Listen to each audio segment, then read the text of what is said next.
Alright, hi, I am Saturn's Monsters, and today we're doing the Doom essay / retrospective plus other stuff, because recently I have played, not beaten, every single Doom game recently. Dooms 1 through 64 I have completed. Dooms 3 I'm far-ish, Doom 2016 I'm about halfway, and Doom Eternal I played the first level like a year ago, but we're not talking about Doom Eternal as much today. We're talking about just the set franchise as a whole and the evolution from Doom 64 to 3 to Doom 2016. That's the big part that we're talking about. But before we do that, we gotta talk about the beginning of the franchise. So first, let's start with Doom 1 through 64, which, hold on.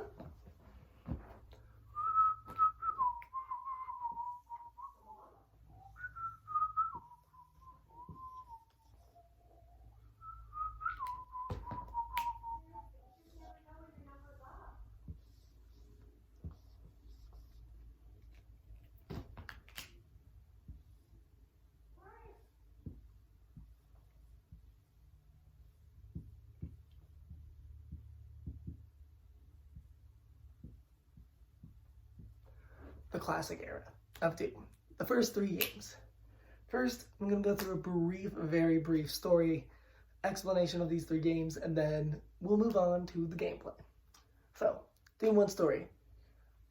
This guy gets really angry, he gets sent to Mars to work on the UAC base that's up there. The UAC is this big company that works on weapons and all this other stuff. They're very important, but that's fine. While he's there, demons attack. He fights through all the demons and then goes to this place called like Deimos base, basically. And then you find out that the Deimos base, which they thought was on this moon, is actually in hell. And so you go from hell, you blast through into monsters, and you fight this thing called the Spider Mastermind, and then the game is over and you beat Doom. And then there's an extra episode, but I didn't play it, so. Then, Doom 2, hell attacks Earth. You go and you fight through a bunch of demons, fight the Icon of Sin, which is like this big angry boy guy. You kill him, end of the game. Doom 64. Okay, so I haven't beaten Doom 64. I've gotten about halfway through the game. I'm working on it, but I have not beaten Doom 64. But I've played enough of it, I promise. Like, story-wise, no, but gameplay-wise, yes.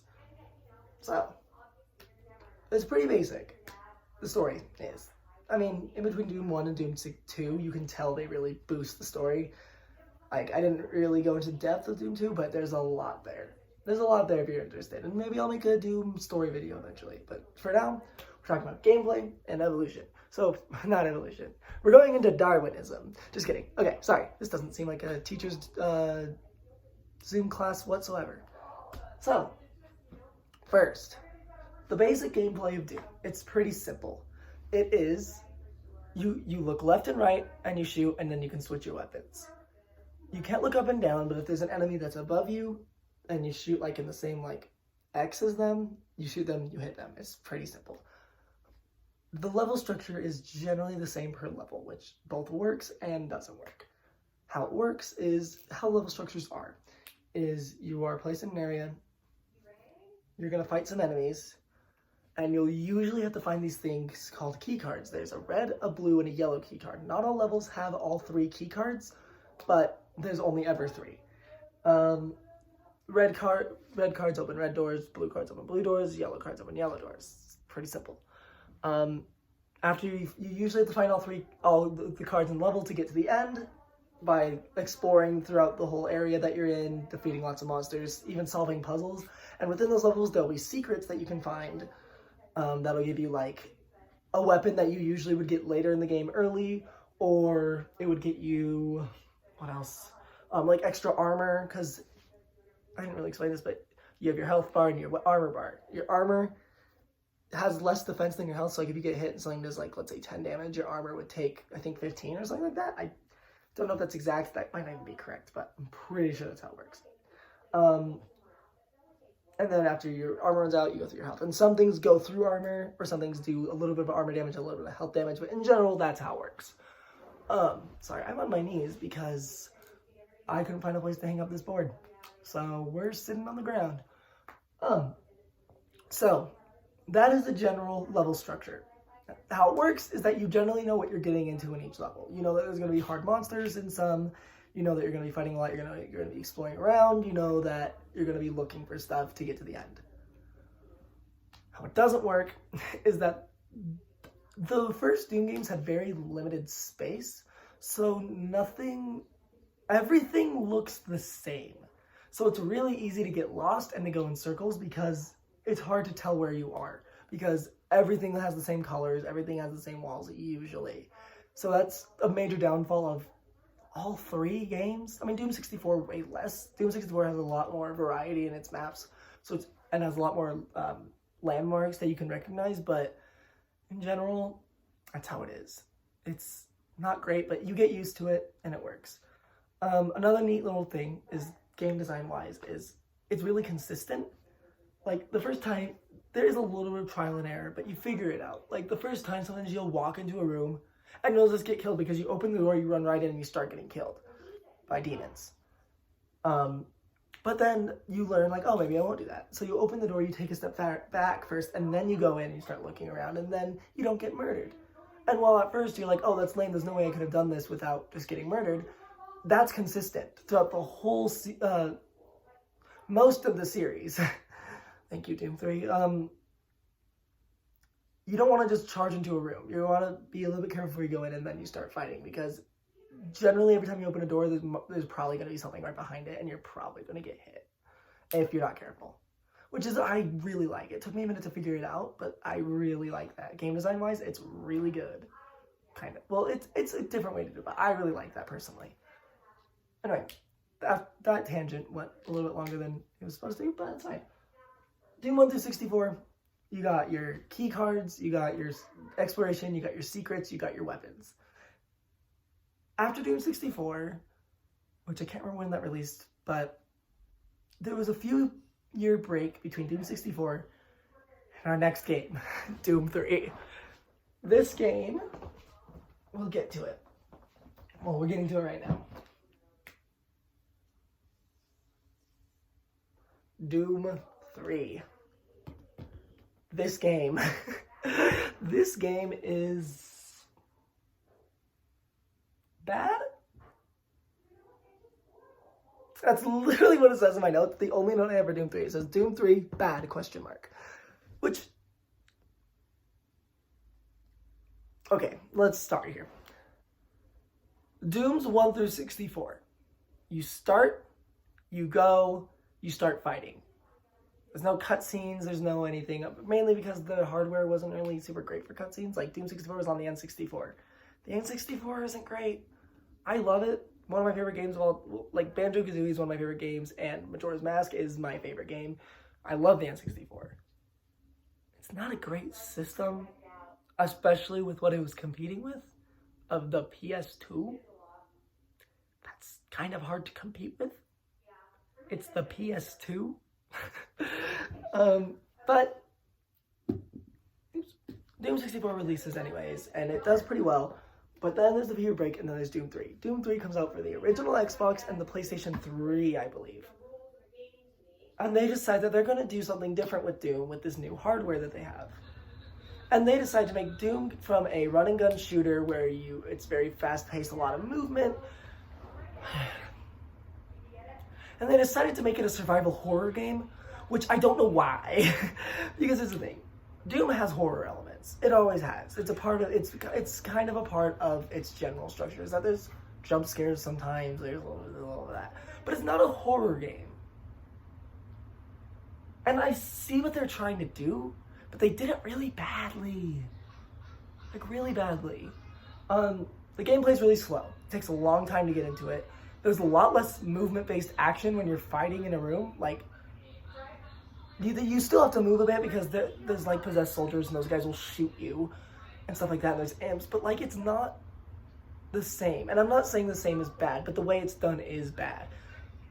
You will die a lot more. It's stupid hard for no reason, which Doom 2 is stupid hard for no reason, but you figure it out. Doom 3 is stupid hard because you can't tell what's going on and you feel like there's no right answer.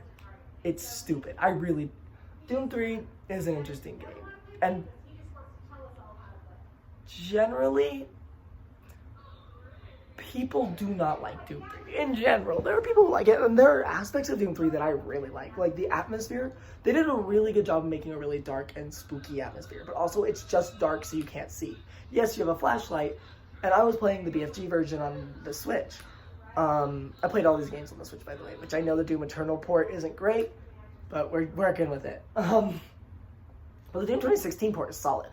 I played it on both an Xbox and a Switch. It's solid. It's solid. It doesn't look as good, but it plays the same. Tangent, we'll get there later. Doom 3. It's dark, you have a flashlight, and in the BFG version, you can have the flashlight out while you shoot things.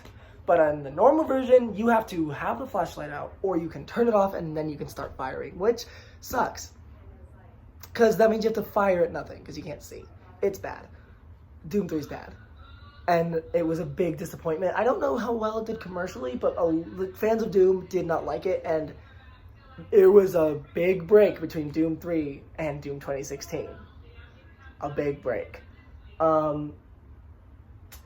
So there's a problem you have there. Fans of the series stop seeing Doom stuff for a while. You just stop seeing it. And people are like, man, these games are really good, but is it just dead? Is it done? And then, in I think 2015 or 2014, we get the trailer for our next game. And that game is simply titled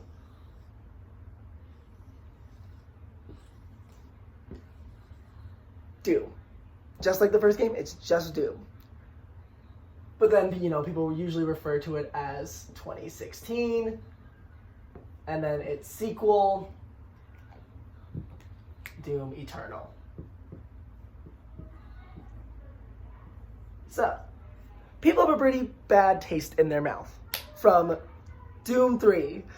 Really not good. The story is complicated the story's actually pretty good. I like the story of Doom 3, but we're at Doom 2016 now.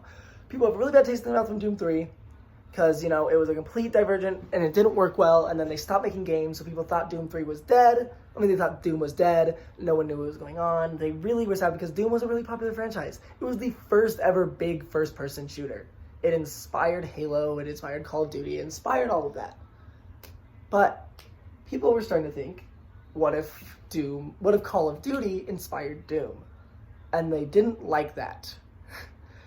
The first trailer for Doom 2016 drops, and people are rightfully nervous. It's kind of like when Paper Mario drops. People are like, and then, Origami King was pretty good. I liked it. Tangent. People are rightfully concerned because Doom 3 was really bad. I do suggest playing it. I really do. I think it's a good play. You don't have to beat it, but play it. I cannot suggest Doom 3 enough. It is so interesting. It does a lot of things really well, and it does a lot of things really not well. Sorry, gotta stop talking about Doom 3. Doom 2016's first trailer drops, and people are... they're nervous because it looks like Call of Duty. It looks like it's just you shoot things, and then that's just what people think it looks like. And then they kind of show this new feature called Glory Kills, which is what I call this new era. The Glory Kill era. Or what I like to call it, to shorten it, the Glory era. So, Doom Eternal and Doom 2016 finally drops. Glory Kills look interesting, but people think it looks a little monotonous. It's when an enemy gets to low health, you'll do a melee attack, and you'll insta-kill them, which will heal you, and maybe even give you some ammo. And people are like, this might be really repetitive. People are a little worried about it, rightfully so, because Doom 3 was so bad. I think a lot of people are over-exaggerating, but Doom 3 killed the series at the very least, because, this is 2016, Doom came out for the original Xbox. Do the math, that's a long time. So people are rightfully nervous. The game releases. Saying it did well is an understatement.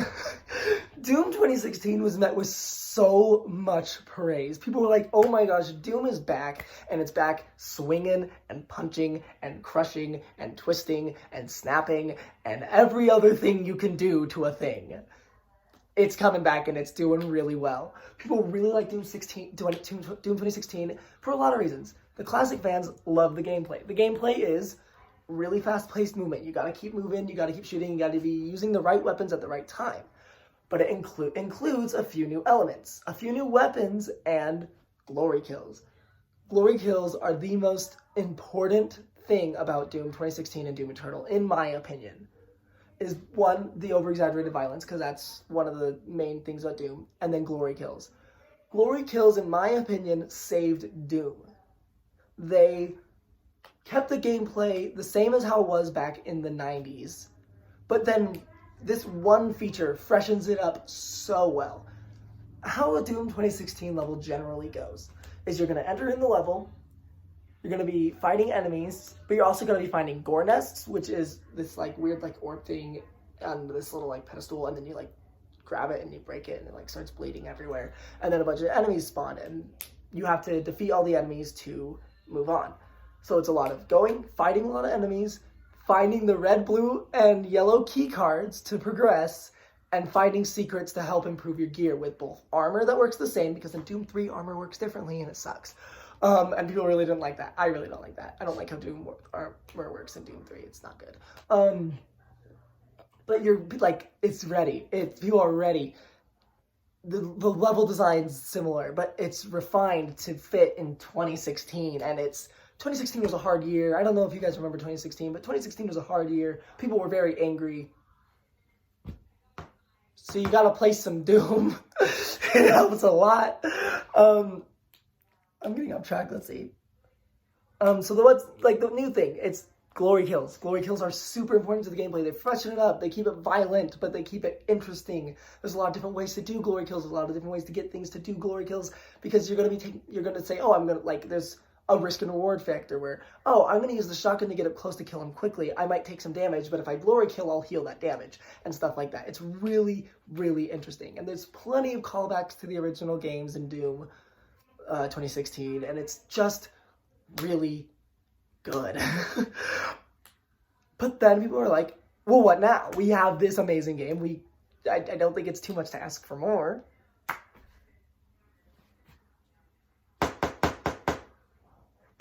Doom Eternal. Doom Eternal releases in 2020. Another really bad year, similar to 2016. And oh boy.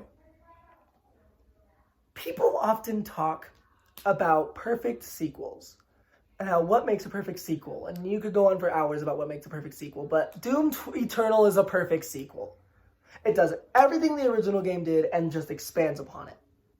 Now, obviously, I haven't played a lot of Doom Eternal, but I've seen a lot of Doom Eternal, and I've watched a lot about Doom Eternal, and I've researched about a lot of Doom Eternal, and I'm ready. I'm really excited to play it, but I want to beat Doom 2016 first. It's fast-paced. There's this new thing called the dash, basically, where you can dash around, and you also still have the double jump from Doom 2016, so you're double jumping around, and then you're dashing, and then you're shooting, and then it's a lot.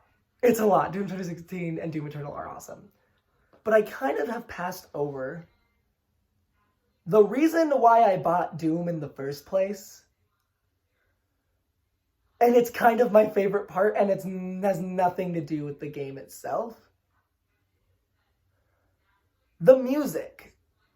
Mick Gordon, who composed the music for Doom 2016 Eternal, but not the Doom Eternal DLC, Ancient Gods Part 1 or 2. It is fantastic. It is so good. I could go into the music the whole time. I literally could have made this whole thing about the music and delivered basically the same point of the evolution of Doom music, which there's so much, because Doom 1 and 2 and 64 has mostly ambience, but there are a few songs like the classic like da-da-da-da-da-da-da-da-da-da, like that. There's that classic song. There's a few other songs in Doom 1 and 2, but it's mostly just ambience, like ambient noises. Doom 2016 has amazing music. There's ambience, and then there's the music. They still have the general ambience, which gives it the same feel as the originals, but then it also has music. It's so good. I want to go into the music, but this is already long enough. So, in the end, glory kills save Doom. The franchise is really good. I hate and love Doom 3. Thank you. Thank you so much. This has been really fun to make, really fun to research. I'm going to go